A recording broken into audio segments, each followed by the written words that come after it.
حضرت معاویہ صحابی ہیں، کاتب وحی ہیں، حضور کے برادر نسبتی ہیں، صالح ہیں، ام حبیبہ بہن ہے ان کی جو حضور کی زوجہ محترمہ ہے، ان کا مقام بہت بلند ہے، لیکن ہم انہیں خلفائے راشدین میں شامل نہیں کرتے، اس لیے کہ ان کا جو خلافت کو اختیار کرنا یا حکومت اختیار کرنا یہ قبائلی عصبیت کی بنیاد پر تھا، باہمی مشورے کی بنیاد پر نہیں تھا۔ غلطی ہر ایک سے ہو سکتی ہے اور آپ رائے رکھ سکتے ہیں، لیکن کسی صحابی کی نیت پر حملہ نہیں کریں گے۔ صحابی کی نیت پر حملے کا مطلب کیا ہے کہ محمد صلی اللہ علیہ وسلم تزکیہ نفس نہیں کر پائے، یہ ریفلیکٹ کرے گی حضور کی اس پوری کی پوری جد و جہد پر کہ شخصیت سازی نہیں کر پائے محمد صلی اللہ علیہ وسلم، نہیں، معاذ اللہ ثم معاذ اللہ ثم معاذ اللہ۔ حضرت معاویہ نے خط لکھا، اور رومی کتے، اگر تو نے دارالاسلام پر حملہ کرنے کی جرت کی تو سن لے کہ علی کی طرف سے لڑنے والوں میں سب سے پہلے معاویہ ہوگا تیرے خلاف۔ حضرت علی کو انہوں نے شہید کیا جو ان کے ساتھی تھے خوارج۔ جنگ صفین میں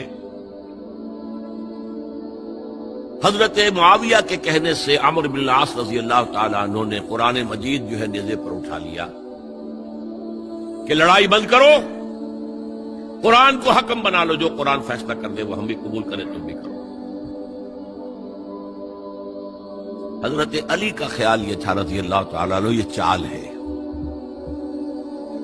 اور انہوں نے روکا اپنے ساتھیوں کو، لیکن اکثر لوگوں نے کہا قرآن آ گیا بیچ میں، اب ہم کیسے ہتھیار چلائیں؟ اس میں میرا ذہن جاتا ہے ایک حدیث کی طرف، بڑی اہم حدیث ہے، اور اس کے راوی حضرت علی ہیں۔ حضرت علی فرماتے ہیں کہ حضور نے فرمایا انہا ستکون فتنۃ، ان قریب ایک بہت بڑا فتنہ رونما ہوگا۔ حضرت علی فرماتے ہیں میں نے عرض کیا مل مخرج منہا یا رسول اللہ، اس سے نکلنے کا راستہ کون سا ہوگا؟ فرمایا کتاب اللہ فیہ خبر ما قبلکم و نبأ ما بعدکم و حکم ما بینکم، اس قرآن میں تم سے پہلے لوگوں کی خبریں موجود ہیں، بعد آنے والوں کے حالات موجود ہیں، اور تمہارے درمیان جو اختلافات بھی پیدا ہوں گے ان کا حل موجود ہے۔ تو کیسے نہ مانتے ہیں مسلمان؟ قرآن کو حکم بنایا جا رہا۔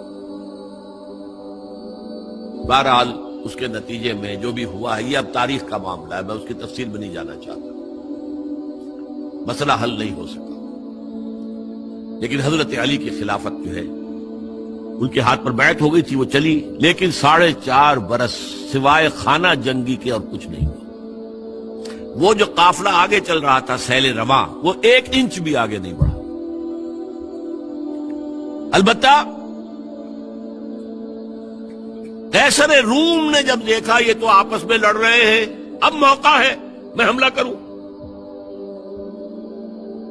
کیونکہ وہاں قریب ترین تو حضرت امیر معاویہ بیٹھے ہوئے تھے نا، شام میں، شام سے ملحق تھا نا آگے قیصر۔ حضرت معاویہ نے خط لکھا، اور رومی کتے، اگر تو نے دارالاسلام پر حملہ کرنے کی جرت کی تو سن لے کہ علی کی طرف سے لڑنے والوں میں سب سے پہلے معاویہ ہوگا تیرے خلاف۔ لہذا اس نے جرت نہیں کی۔ بہرحال حضرت علی کو شہید کرنے والے تھے ایکسٹریمسٹ جو خود ان کے اپنے ساتھیوں میں سے تھے۔ انہوں نے کہا وہ کہاں حکم کیوں مانا؟ ان الحکم الا للہ، اللہ کے سوا کسی کا حکم نہیں، قرآن حکم نہیں ہے، کیوں مانا تم نے؟ اور اگر مانا تھا تو اب حکم کے بعد کیوں نہیں مانتے؟ چھوڑ دو خلافت۔ بہرحال یہ کہلاتے ہیں خوارج، جنہوں نے بغاوت کی ہے حضرت علی کے ساتھیوں سے۔ ان میں سے 3 نے بیٹھ کے طے کیا، یہ 3 جو در حقیقت بڑے شخص ہیں، یہ اس وقت امت جو ہے ان کی وجہ سے اس مشکل میں پڑی، ان تینوں کو قتل کر دو۔ فلاں دن صبح فجر کی نماز کے وقت ایک شخص وہاں جائے گا، ایک شخص وہاں جائے گا، ایک شخص وہاں جائے گا، اور فجر کی نماز میں قتل کر دو۔ ابن ملجم آیا، حضرت علی پر وار کیا، وارکاری ثابت ہوا۔ باقی دو حضرت معاویہ اور حضرت عمرو بن العاص، ان میں سے ایک تو اس روز فجر میں آئے نہیں کسی وجہ سے، اور دوسرے پر جو وار پڑا وہ اوچھا وار تھا، وہ کھاری وار نہیں تھا۔ حضرت علی شہید۔ اس کے بعد حضرت حسن کی خلافت ہوئی 6 مہینے، لیکن اب جب جنگ کا معاملہ ہوا تو حضرت حسن نے دستبرداری اختیار کر لی، حضرت معاویہ کو تسلیم کر لیا خلیفہ۔ حضرت معاویہ صحابی ہیں، کاتب وحی ہیں، حضور کے برادر نسبتی ہیں، صالح ہیں، ام حبیبہ بہن ہے ان کی جو حضور کی زوجہ محترمہ ہے، ان کا مقام بہت بلند ہے، لیکن ہم انہیں خلفائے راشدین میں شامل نہیں کرتے، اس لیے کہ ان کا جو خلافت کو اختیار کرنا یا حکومت اختیار کرنا یہ قبائلی عصبیت کی بنیاد پر تھا، باہمی مشورے کی بنیاد پر نہیں تھا۔ لیکن 20 سال تک ان کا دور حکومت ہے اور کوئی خونریزی نہیں، کوئی غارت گری نہیں، کوئی اختلاف نہیں، کوئی بغاوت نہیں، کوئی جھگڑا نہیں۔ مدبر اس درجے کے تھے۔ اب آئیے آخری سٹیج آئی، حضرت معاویہ کو مشورہ دیا گیا۔ مغیرہ ابن شعبہ ایک بزرگ صحابی تھے کہ دیکھیے جناب امیر، مسلمانوں میں اختلاف ہوا، 4.5 سال 5 سال خانہ جنگی رہی، اب اگر پھر معاملہ آپ کے انتقال کے بعد ایسے ہی چھوٹ گیا تو اختلافات ہوں گے، جھگڑے ہوں گے، مختلف دعوے دار سامنے آئیں گے، جنگیں ہوں گی، پھر دوبارہ جو ہے فساد ہو جائے گا۔ آپ کسی کو نامزد کر دیجیے، اور پھر مشورہ دیا اپنے بیٹے یزید کو نامزد کر دیجیے۔ حضرت معاویہ ریلیکٹنٹ رہے، لیکن اس کے بعد انہوں نے مان لیا اور فیصلہ کر لیا۔ یہاں میں چاہتا ہوں کہ بات سمجھ لیں اچھی طرح، اس معاملے میں اگر آپ حضرت معاویہ کی نیت پر شک کریں گے تو مجھے آپ کے ایمان پر شک ہو جائے گا۔ نیت پر نہیں، غلطی ہو سکتی ہے، صحابی ہیں، نیت غلط نہیں تھی، نیت کیا تھی؟ اور میں سمجھتا ہوں 100% درست تھی کہ اب اتنا پانی گزر چکا ہے پل کے نیچے سے وقت کے دریا میں کہ بارے صحابہ سب رخصت ہو چکے، اب اکثریت 9 مسلموں کی ہے، عصبیتیں بھی ہیں، قبائلی عصبیتیں ختم تو نہیں ہوئی، لہذا جب تک کوئی قبائلی عصبیت پیچھے نہیں ہوگی حکومت کے، حکومت نہیں چل سکے گی۔ یہ ابن خلدون کا لفظ ہے، عصبیت، کوئی چیز جو جوڑے آپ کو۔ تو دینی عصبیت اب کمزور پڑ گئی ہے، اس لیے کہ حضور نے جن کو تربیت دی تھی وہ اب گئے، اکثر و بیشتر گئے۔ اب اگر ایسے ہی چھوڑ دیا گیا اور کوئی قبائلی عصبیت پشت پر نہ آئی تو پھر خانہ جنگی ہوگی، 5 سال تک ہوئی۔ اس بنا پر انہوں نے اسے صحیح سمجھا۔ آپ اختلاف کر سکتے ہیں، صحابہ کی رائے سے اختلاف ہو سکتا ہے، لیکن آپ ان کی نیت پر شک نہیں کر سکتے۔ بہرحال واقعہ کیا ہے تاریخی اعتبار سے کہ یہ 10ویں سال میں نامزد کر دیا یزید کو اپنے بعد خلیفہ کے لیے، ولی عہد۔ اس وقت تقریباً سب نے بات مان لی سوائے 5 افراد کے۔ وہ 5 افراد بہت اہم تھے، بہت۔ ابو بکر اہم ترین آدمی تھے، ان کے بیٹے عبد الرحمن ابن ابو بکر۔ عمر نمبر 2 تھے، عبداللہ ابن عمر۔ زبیر عبداللہ ابن زبیر۔ عباس عبداللہ ابن عباس، اور حسین ابن علی۔ حضرت حسن کا انتقال ہو گیا۔ اہل تشیع کا کہنا یہ کہ زہر دیا گیا، واللہ اعلم، میں کچھ نہیں کہہ سکتا۔ میں کوئی تاریخ کا محقق اس معنی میں نہیں ہوں، میں موٹی موٹی باتیں جانتا ہوں۔ بہرحال انتقال ہو گیا تھا، 5 آدمیوں نے نہیں مانا، لیکن دیکھیے یہ تھی تدبر کی بات حضرت امیر معاویہ کی